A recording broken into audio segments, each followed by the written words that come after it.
Details continue to emerge about proposed cuts to federal employees' retirement benefits that have been proposed by the House Oversight Committee. Let's take a look at what those are. Hello, everyone. Ian Smith here with FedSmith.com. Thank you for joining me today. As many of you are probably aware by now, the House Oversight Committee has proposed a number of cuts to federal employees' retirement benefits. This is a list of them. I'll put up a summary list here. But new details continue to emerge on how these would work in practice, assuming they were to ever become law. We don't know if they will or not, but at least as proposed. And the Congressional Research Service published a document recently with some additional details that I found interesting about these proposed cuts, and I wanted to share them with you. I'm not going to go through every single little detail about this list of proposed cuts, what they are, what they entail. I've got another video on that as well as some articles, and I'll include links in the description to those. But instead, I'm going to focus more on what the new details are from this Congressional Research Service document. And the first category is increased employee contributions to FERS, or the Federal Employees Retirement System. And the way employee contributions work right now, it's a little confusing. For federal employees who were hired before 2013, they contribute 0.8% of their salary to FERS. For federal employees who were hired on or after January 1st, 2013, they contribute 3.1%. And for those hired on or after January 1st, 2014, they contribute 4.4%. Now, what this proposal is putting forth, it's proposing to raise the employee share of the contributions to 4.4% across the board. So for those first hired before 2013 and in 2013, they would also contribute 4.4%. However, law enforcement officers and related groups would be exempt from this. The catch on this, though, is it doesn't happen right away. It would be staggered in over a period of time. And for those first hired prior to 2013, the contributions would be increased from 0.8% to 4.4%, as I said, of pay over 2 calendar years. And it would starting in January 2026. So it would go to 2.6% of their salaries in 2026, and it would increase to 4.4% the following year in 2027. The contribution increase for employees hired in 2013, it would be a little bit different. It would be staggered over 2 years as well, but it would be increased from 3.1% to 4.4% of pay over 2 calendar years, also starting in January 2026. However, it would be as follows. It would go from 3.1% to 3.75% in 2026 and to 4.4% in 2027. These increases would also apply to members of Congress and congressional staff. For those elected or hired before 2013, the increase would include an additional 0.5%. So it would go to 3.1% in 2026 and 4.9% in 2027. For those hired in 2013, it would be the same as for federal employees. The next item is the elimination of the FERS annuity supplement. What the Congressional Research Service document had to say about this is that it would eliminate the FERS annuity supplement for new retirees not yet entitled to it prior to enactment. It would preserve it for anyone separated from service under mandatory retirement provisions.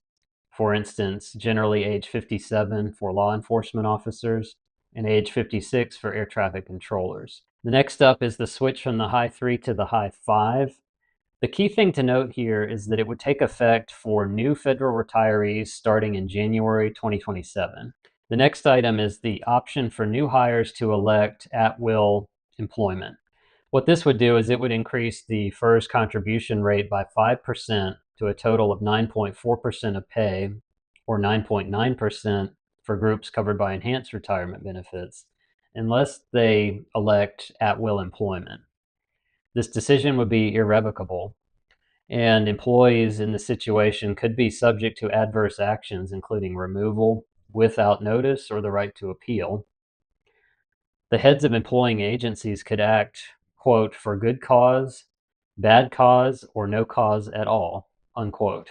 Also, employees who may not currently appeal their removals to the Merit Systems Protection Board, such as political appointees, would appear to be carved out of this proposal. Again, that's according to the Congressional Research Service document on this. The next item is a proposal to institute a $350 MSPB filing fee. Again, that's not new news, but the one detail about it that caught my eye is that it would provide exceptions for actions brought by the Office of Special Counsel to the MSPB and claims alleging retaliation against whistleblowers. And the last point, eligibility audits. That's the Federal Employees Health Benefits Program, the program that provides health insurance to federal employees.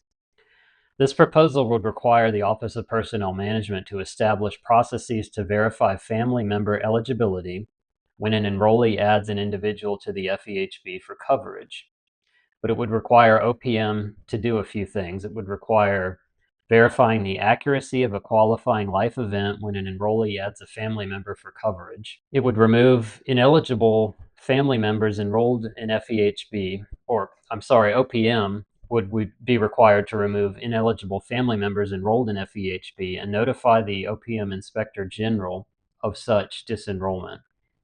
OPM would also be required to conduct a comprehensive audit in collaboration with employing offices of family members enrolled in the FEHB by reviewing documents supporting their eligibility and refer ineligible individuals to the OPM Inspector General. And lastly, OPM would have to maintain family member FEHB eligibility records for specified time periods and to include an assessment of non-eligible FEHB enrolled family members in any fraud risk assessment. That's a quick summary of the new details regarding these proposals from this Congressional Research Service document. Like I said, I didn't get into every single detail about these proposals. If you'd like more information, please be sure to check the description. I've included links in there to some articles I've written as well as another video. It's important to remember also, these are just proposals right now. They're not law. They may never become law. And even if they do become law, they could change along the way from what's being proposed currently. We've seen a number of these proposals in the past. They've never come to fruition. That could happen again here. We just don't know. I know a lot of you have questions about this. We've gotten questions from our readers and viewers, and unfortunately, we can't really answer them until they become law. We're just not going to have a lot of details about what these will ultimately entail and how they'll be implemented, because like I said, they could change and they may never even come to fruition. I understand the concern, certainly. It's important for a lot of you since it impacts your pay and benefits, but at the very least, until it's much further along in the legislative process, it would be pure speculation at this point. So my advice for what it's worth is to don't panic. Be informed, not obsessed. That's advice I heard about this type of thing one time. I thought it was very wise advice. And control what you can control. Like I said, stay informed, be aware of what's going on, and you can also write your congressman as well and let your thoughts and opinions be known. We will certainly continue to keep you updated as new information becomes available. If these move further along in the legislative process, and certainly if it looks like they're going to become law, new information will be coming out. So please be sure to check the fedsmith.com website for new articles, and also our YouTube channel. We'll be posting new articles and videos as more information becomes available. Thank you for watching. I hope you found this helpful. Have a good day.